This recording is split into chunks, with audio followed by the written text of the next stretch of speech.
அனைவருக்கும் வணக்கம். தீபாவளியும் திரைப்படங்களும் நிகழ்ச்சியின் 39வது பகுதிக்கு உங்களை அன்போடு வரவேற்கிறேன். கடந்த பகுதிகளில் பார்த்தீங்கன்னா 1938ல் தொடங்கி 1983 வரைக்கும் தீபாவளிக்கு ரிலீஸ் ஆன படங்கள், அந்த படங்களில் வெற்றி பெற்ற படங்கள் என்ன, தோல்வி அடைந்த படங்கள் என்னங்கிறதெல்லாம் ஒரு சின்ன அவுட்லைனாக நம்ம பார்த்துட்டு வரோம். அதோட தொடர்ச்சி தான் இது. 1984 தீபாவளிக்கு ரிலீஸ் ஆன திரைப்படம் உன்னை நான் சந்தித்தேன். மோகன், சிவகுமார், சுஜாதா, ரேவதி, சுரேஷ் நடித்த இந்த படத்திற்கு பாடல்கள் வைரமுத்து, எம்ஜி வல்லபன், கவிஞர் கண்ணதாசன், முத்துலிங்கம். இசை இளையராஜா. Direction K Rangaraj. கோவை தம்பி 1982ல் படம் எடுக்க தொடங்குறாரு. முதல்ல பயணங்கள் முடிவதில் 1982ல் வருது. 1983ல் இளமை காலங்கள். 1984ல் நான் பாடும் பாடல். தொடர்ந்து 4வது படம் தான் உன்னை நான் சந்தித்தேன். இதில் ஒரு பாட்டு, தேவன் தந்த வீணை அதில் தேவி செய்த கானம். இந்த பாட்டு பார்த்தீங்கன்னா ஆக்சுவலாக கவிஞர் கண்ணதாசன் எப்போ எழுதி வச்ச ஒரு பாட்டு. காரணம் 1981 அக்டோபர் 17 கவிஞர் இறந்துடுறாரு. இவங்க இந்த படம் எடுத்தது 1984ல். ஸோ கவிஞர் எழுதி வச்ச ஒரு பாட்டை எடுத்து இந்த படத்தில் பயன்படுத்திட்டு இருக்காங்க. ஆனால் இந்த படத்தில் இருக்கக்கூடிய அந்த சூழலுக்கு அந்த பாட்டு அவ்வளோ அழகாக பொருந்தும். கவிஞர் என்னத்தை மனசில் வச்சு எழுந்தான்னு தெரியாது, ஆனால் அந்த சிச்சுவேஷனுக்கு இந்த பாடல் ரொம்ப அழகாக பொருந்தும். கவிஞரோட வரிகள், இளையராஜாவோட இசை. இந்த பாட்டு படத்தில் 2 தடவை வரும். ஆனால் அந்த 2 தடவையுமே பார்த்திங்கன்னா இந்த பாட்டோட மேக்கிங் இருக்குது பாருங்கள், அது ரொம்ப செயற்கைத்தனமாக இருக்கும்.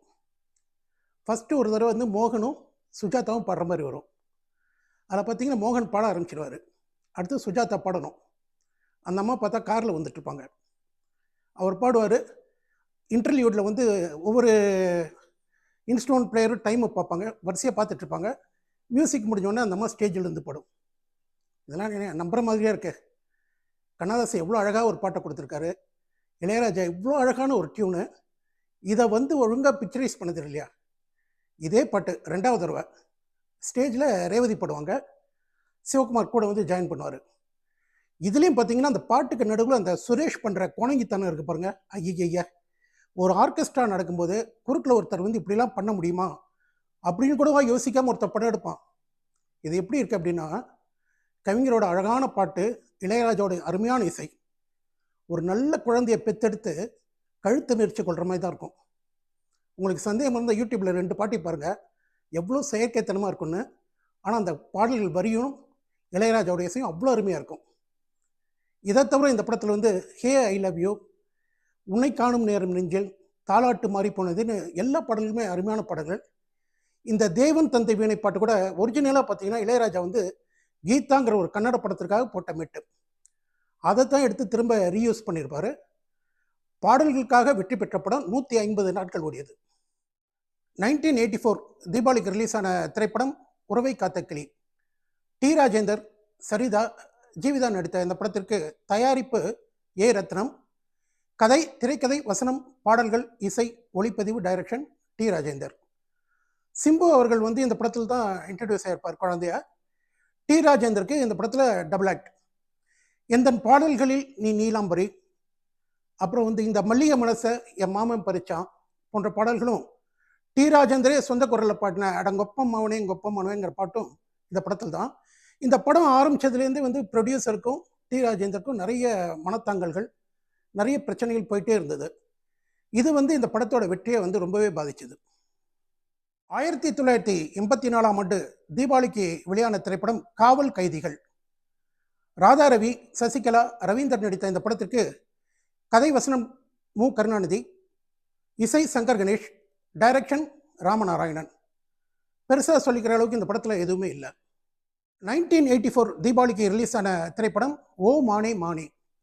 மோகன், ஊர்வசி, தேங்காய் ஸ்ரீனிவாசன் நடித்த இந்த படத்திற்கு வசனம் ஏஎல் நாராயணன், பாடல்கள் வாலி, வைரமுத்து, முத்துலிங்கம், எம்ஜி வல்லபன், இசை இளையராஜா, டைரக்ஷன் ஏ ஜெகநாதன். சட்டக்காரின்னு மலையாளத்தில் ஒரு திரைப்படம், அந்த படத்தோட ரீமேக் தான் இந்த படம். அந்த சட்டக்காரி ரொம்ப அற்புதமாக வெற்றிகரமாக ஓடிய ஒரு திரைப்படம். ஆனால் தமிழில் ரிசல்ட் வேற மாதிரி இருந்தது. இந்த படத்தோட ஒரே ப்ளஸ் பாயிண்ட் என்ன அப்படின்னா, நடிகர் கமலஹாசன் மோகனுக்காக பின்னணி பாடியிருப்பார். பொன்மானை தேடுதே என் வீணை பாடுதேன்னு ஒரு பாடல். இந்த பாட்டை கமலஹாசன் பாடியிருப்பார். இந்த படத்திற்கான விமர்சனம் எப்படி அப்படின்னா, தியேட்டரில் ரசிகர்கள்லாம் வந்து சீட்டை கிழிச்சாங்கன்னா அதுக்கு காரணம் அவங்க கிடையாது, டைரக்டர் தான் அப்படிங்கிறது தான் இந்த படத்திற்கான விமர்சனம். ஒரு தெலுங்கு படத்தை தமிழில் ரீமேக் பண்ணணும் அப்படின்னு ஒரு டைரக்டர் ஆசைப்படுறாரு. அதை வந்து ஒரு ப்ரொடியூசர் கிட்ட சொல்கிறாரு. பட் அந்த ப்ரொடியூசர் அந்த படத்தை பார்த்துட்டு வேணாம் அப்படிங்கிறாரு. என்ன காரணம் அப்படின்னா, ஒரு 2 வருஷத்துக்கு முன்னால் இதே மாதிரி கதையோட தமிழ்லேயே ஒரு படம் வந்திருக்கு. ஆனால் அந்த படம் வந்து ஃபெயிலியர் ஆகிடுது. ஸோ ஏறக்குறைய இந்த கதையெல்லாம் ஒரே மாதிரி இருக்கு, அதே கதையை நம்ம திரும்ப எடுத்தோம்னா எப்படி சக்ஸஸ் ஆகும் அப்படின்னு ப்ரொடியூசர் யோசிக்கிறாரு.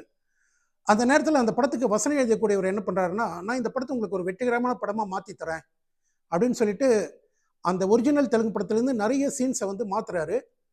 மாற்றி அந்த படத்தை எடுக்கிறாங்க. அந்த படம் 1984 தீபாவளிக்கு ரிலீஸ் ஆகுது. சூப்பர் ஹிட் வெற்றி அடையுது அந்த படம்.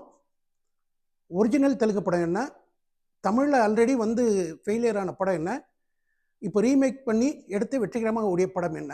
இதுதான் உங்களுக்கான கேள்வி. இதுக்கு சஜஸ்ட் பண்ண அந்த வசனகர்த்தா யார்? இதற்கான விடைகள் தெரிஞ்சால் கமெண்ட் கொடுங்க. இல்லாட்டினா ஜஸ்ட் ஒரு நாள் வெயிட் பண்ணுங்கள். நாளைக்கு நானே சொல்கிறேன். நன்றி, வணக்கம்.